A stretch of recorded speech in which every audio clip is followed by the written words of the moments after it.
Hi everyone, and welcome back to PlumFiggy Plans. This is Tammy.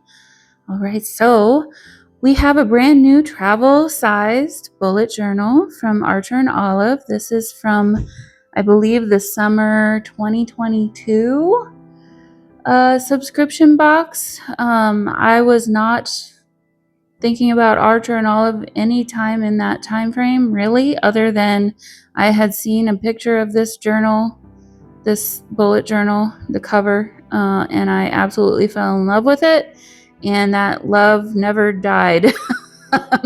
I've loved it ever since, and fortunately, in the last 6 months, I can't remember exactly when I bought it, but I found one on a Facebook marketplace group, Buy Sell Trade, and I snagged it. I was like, I need this planner, journal, whatever you want to do with it in my life. I didn't know what I was going to do with it yet, but just recently I was thinking, okay, well, my Hobonichi weeks that I tend to use for my daily everyday carry planning was it didn't need to be expired yet. I had started it last September in 2024 and just redated it when it was a 2024 weeks. And I just redated it when we got to January this year. So I had started it in September and then came back around in January in the months and the weeks areas, and I just have been redating it. And so technically it could last me until September of this year, and who knows, maybe I'll go back to it if I find that this is too much. But so far I'm really enjoying this. I think emotionally I wasn't ready to let it go yet. Even less than a month ago, I was kind of emotionally attached to it. I don't know if any of you other people out there kind of feel that way about your planners. I definitely do, sometimes more than others, but I was feeling that way about this one, and then all of a sudden I just was like, no, I think I'm done with this one. I think it's time to move on and do something different. So been really enjoying setting up my bullet journal for my daily just recap journaling and memory keeping journal. And so I thought, well, let's try this traveler's notebook out and see how that goes. So I'm just going to set it up a month at a time, and even not fully. I like in this planner to do it as the weeks go along. I like to decorate as the weeks go along.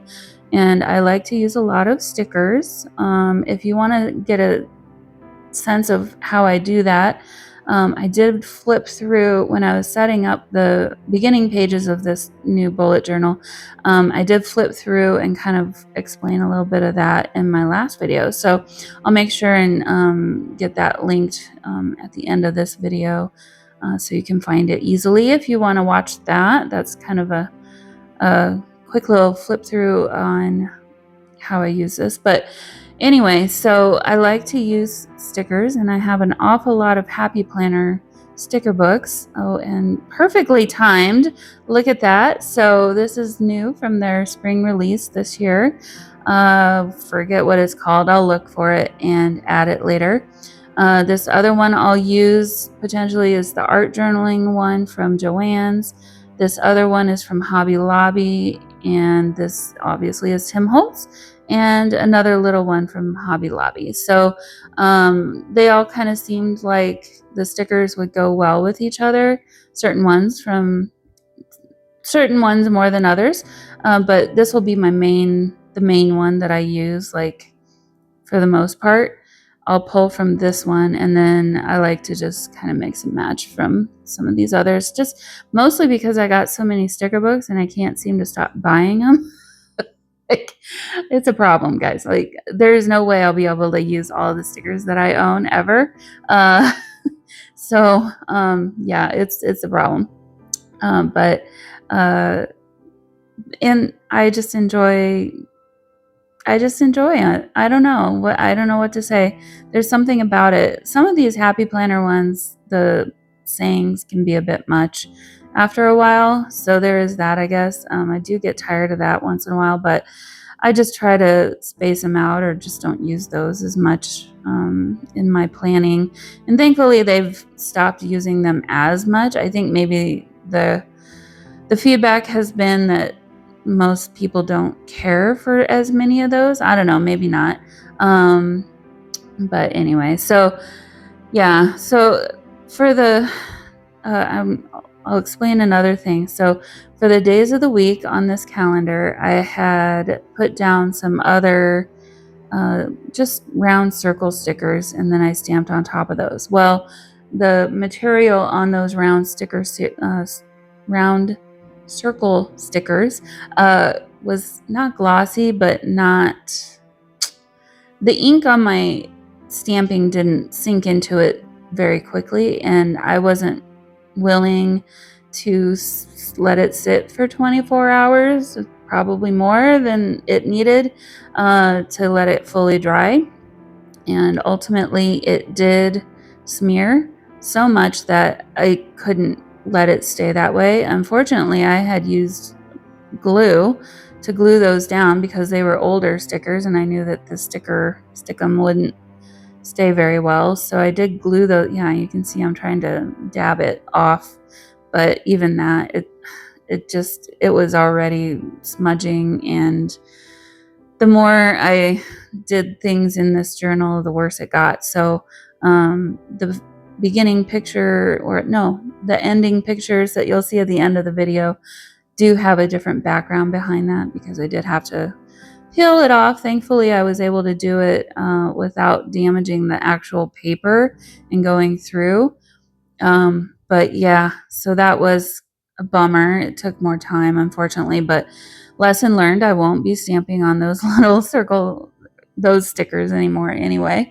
So yeah, a little bit about this planner spread. I do like to document very quickly before I change pages here.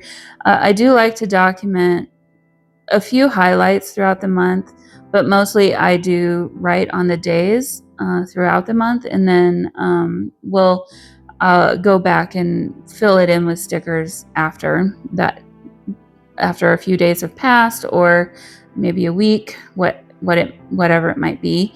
So that's usually how I like to plan. I don't typically use the margins as much in my calendar spread. I guess if there's the space, I would find something to fill it in with, even if it's just a bigger sticker maybe. I just try to kind of keep the stickers in line with kind of what's happening in my life and how I'm feeling maybe. So it's kind of fun to do that. And yeah, I just like to flip through the sticker books. So all right, so for at least this first month, I decided to keep with what I've been used to, and that is the Hobonichi Weeks layout. And so that's what I've got going on here. We've got a space on the left for each day of the week. Starting with Monday, I like to start my calendar Sunday through Saturday, and then my weekly pages I like to start on Mondays and then have the weekends at the end. I don't know. That's just, and I prefer horizontal. I'm not big on the vertical planning, but who's to say I wouldn't try that or a version of that in this planner. We'll see. That is the beauty of having a bullet journal planner. You can decide whatever you want to do. You could do 3 days on one spread and 4 pages on the next spread if you wanted to. Depends on how your week is going to be and how busy it might be and how decorative you feel like being. It all, it's all up to you. So that's one reason why I really enjoy this method. I find it very fun. And I have the time to spend on this, I guess. So it really didn't take that much time. Honestly, the most time I spend is 10 to 15 minutes a day, sometimes a little longer, sometimes not at all, sometimes a little shorter. Just adding sticker here and there and a little bit about what I got to do. because the space is smaller, it doesn't really take that much time to fill out. So yeah, so I'm gonna use this Hobby Lobby sticker book here for my days of the week and dates, the days of the month.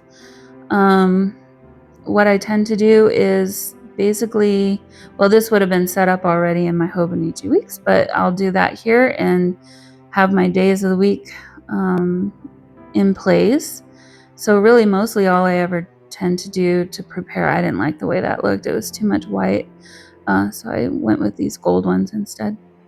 I'll pretty much just start with a to-do on the right-hand side at the top left. That's my typical go-to. It doesn't always stay that way. I might put it in a different spot here and there, but tend to put my to-do list up there in the upper left, and usually there's a good sticker for that, or combination of stickers.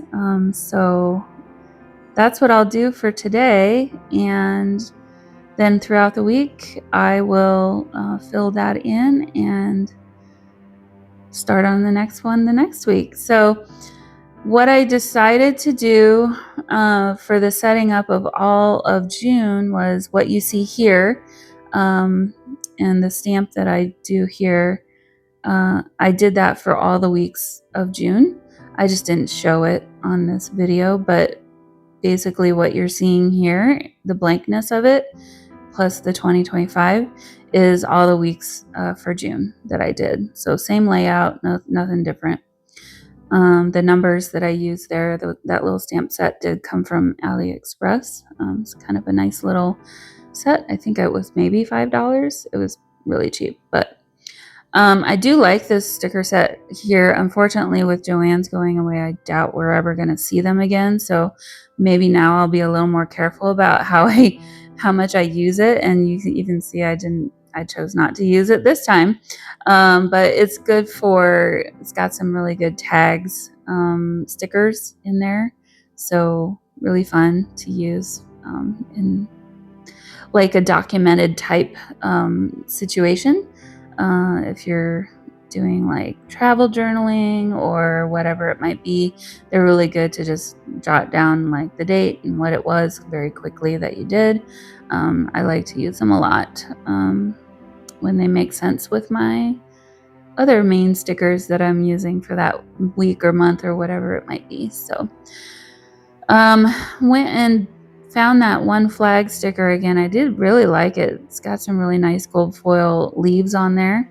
And then just found another little one that says to do. And I tend not to have too many to do's. At least I try not to overwhelm myself with a huge long list every week. And if I need to add more, I can always add more.